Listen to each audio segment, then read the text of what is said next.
একটা মাছের পিস দিয়ে আমি ধন্দুল রান্না করব। এখন মাছের পিসটা আমি একটা কড়াইয়ের ভিতরে দিয়ে দিচ্ছি। আমি এখন তেল দিয়ে দিচ্ছি। আসসালামু আলাইকুম, সবাই কেমন আছেন? আলহামদুলিল্লাহ আমি ভালো আছি। আমি কতগুলো পেঁয়াজ কুচি দিয়ে দিলাম।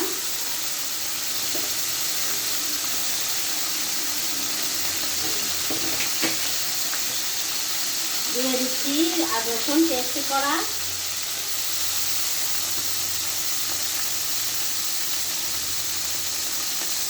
দিয়ে দিচ্ছি স্বাদ মতো নুন।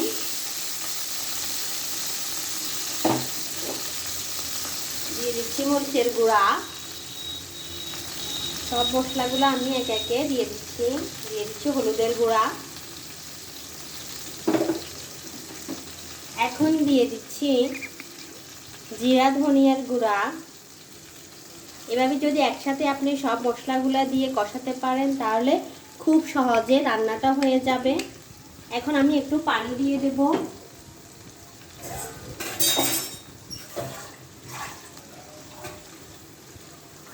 অল্প পরিমাণে একটু পানি দিয়ে আমি মশলাগুলো কষিয়ে নেব।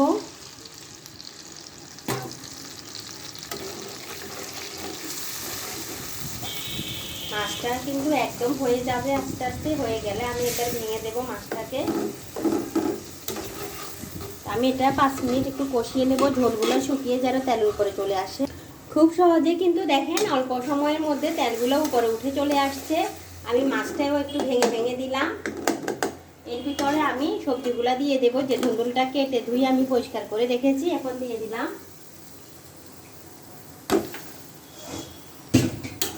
এখন আমি এটা আবার 10 মিনিট একটু কষিয়ে নেব।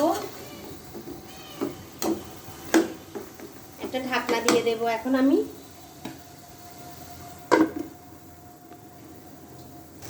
এখন একটু নেড়ে দিচ্ছি। দেখেন ধুন্দুল থেকে এখনো ভালো করে সিদ্ধ হয়নি, এখনই অনেক পানি বের হয়ে গেছে। এখন আমি ভালো করে এগুলা নাড়ে চাড়ে একটু মিশিয়ে দেব। আল্লাহ রাসূল সাল্লাল্লাহু আলাইহি ওয়াসাল্লাম বলেছেন যে আল্লাহর ইবাদত করো এবং মায়ের সেবা করো, মায়ের খেদমত করো। মাকে কখনো ধমক দিও না। আল্লাহর পরে হলো মা। মায়ের স্থান হচ্ছে সবচেয়ে ঊর্ধ্বে। ছোটবেলা তুমি যেমন ছোট ছিলা, বৃদ্ধ হয়ে তোমার মা বাবাও বৃদ্ধ হয়ে ছোট হয়ে গিয়েছে, তাদেরও তুমি সেবা যত্ন করো যেমন করে তোমার মা তোমাকে ছোট থেকে বড় করেছে। এখন আমি এগুলা ঢাকনা দিয়ে দেব। এখন আমি ঢাকনাটা উঠালাম। দেখেন অনেক পানি, প্রচুর পানি বের হয়েছে। দেখেন এখন আমি আলু সিদ্ধর জন্য একটু কষিয়ে নিয়েছি। এখন আলু সিদ্ধর জন্য আমি এক কাপ পানি দিয়ে দেব, বেশি দেব না, যাতে আলুগুলা সিদ্ধ হয়ে যায়। ব্যাস, আমরা এটাকে ধন্দুল বড়ি, আপনারা কি বলেন, কে কি বলেন এটা কমেন্ট করে কিন্তু জানাবেন। এটা থেকে কিন্তু প্রচুর পানি বের হয়। তো এখন আমি আবার ঢাকনা দিয়ে দেব, আলু সিদ্ধ হওয়া পর্যন্ত অপেক্ষা করব। আমি এখন ঢাকনাটা আবার উঠালাম। দেখেন মাশাআল্লাহ অনেক সুন্দর একটা কালার আসছে, আর সবগুলো একবার পরিপূর্ণভাবে সিদ্ধ হয়ে গেছে।